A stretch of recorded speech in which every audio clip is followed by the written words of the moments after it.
So yeah, on the socializing and social anxiety note from my previous video, just wanted to chat about the knock-on effects from struggling with it. So obviously there's a lot of experiences around loneliness in the autistic community, and there's like an irony there with a lot of us where we really need connection and want connection, but the experience can be so complicated and takes such a toll on us that it's less complex to be alone and it's less energy expending. And so I have that tension sometimes where I'm just like, damn, I really just love people and I just want to hang out with them and like be at peace and enjoy life, because that's a massive central part of that, and I'm fucking gonna do it if it's the last thing I do. No, I mean, I have had great friendships, I've had great times, I've had amazing experiences. Like yesterday I went to a festival which was amazing and it was just gorgeous, and people I hanged out with were amazing, and this is like the least I've OCD'd in like years afterwards as well. And there's a lot of hope and excitement, and I really enjoy hanging out with people and just making the most of people. And I'm getting frustrated that this is blocking me sometimes from that and causing like unnecessary stress, and it's fucking boring. I'm bored. I'm so bored of this experience, and I'm really like, this is not what's going to go down for the rest of my life. This all takes a lot of energy up, and I think that's part of why I struggle so much before, during, and after, because I'm spending so much energy trying to do all the things that I've already covered.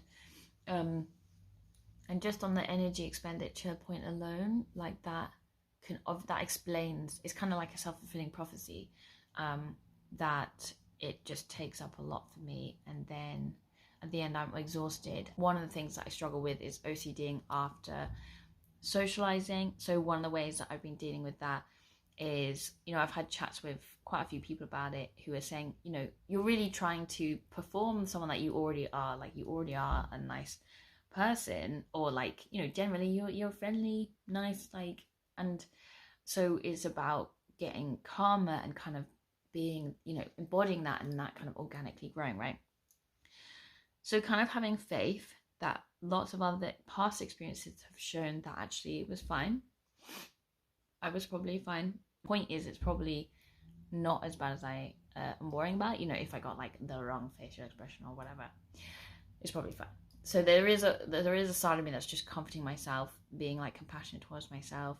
Distracting myself really helps, and just kind of having a nice like playing video games, having a nice kind of day afterwards to look after my knees, just knowing that I'm probably going to be sensitive. And like also I noticed that I feel calmer afterwards once I was calmer whilst socializing, so that's been really nice just to have that reduced. Also just talking to your autistic pals if you need to, who often have the same experiences. So my autistic friend the other day was just like, if you did make social mistakes, that just happens, and everyone does that. And so people are more forgiving than we might worry. It's all about me, it's not about anyone else, but people are generally very forgiving if people make social mistakes a lot of the time. And also trying to work on being less ableist myself. Like, who's to say that I'm making the wrong facial expression or the wrong blah blah blah blah blah, blah about socializing, right? That's a very ableist position that I'm having, and that's causing like unnecessary suffering. That's why I'm so excited about like this new approach where I'm just trying to focus on being relaxed. That's just going to take out a whole amount of like stress and suffering and energy that I've been having. And I didn't even know that I was doing these things because of like past trauma, and this is just so ingrained who I am. This has been a process, but people that are mean and bullying, I don't take it to heart as much, and that's because I've got quite a lot of therapeutic support. I do a lot of techniques. People say stupid shit all the time, and it's them, even though it doesn't feel like it is. It feels like it's you, but it's them, as we all know. Like, being calmer helps like develop friendships in healthy ways as well, I think. Obviously growing my own confidence, and I'm really working on like self-love and changing the core kind of negative feelings about myself that I have. That's like a really hard job, but I think that will really help because people can like sense that a lot of the time. And I think if you don't have that, you're more likely to have difficult experiences with interactions. Not that, I think you can trust a lot of people with being vulnerable and being like, oh yeah, well, I'm just, feeling nervous and that's just kind of it. I've had lots of loving responses to that stuff. So, I just think as well, people who are like that can also be more likely to experience harm. So compared to if I was just confident and being like, yeah, I fucking rock. And also if people are mean to someone who's like confident and just be, yeah, I'm amazing, then it's like water off a duck's back much more. So that's what I really aspire to, and I think I'm slowly edging there like a snail. Slowly.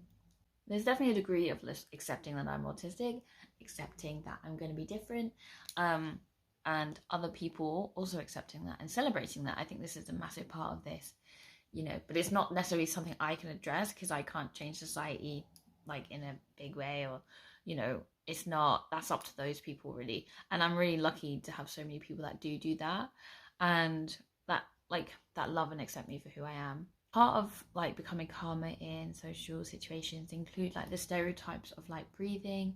There's also exercises for you to get into your physical space much more, so getting into your body. For example, one way of doing that is looking around you and in your head saying like, that car is yellow, this wall is white, that plant is green and brown, and stuff like that, because that starts to like solidify your surroundings rather than you like freaking out in your head.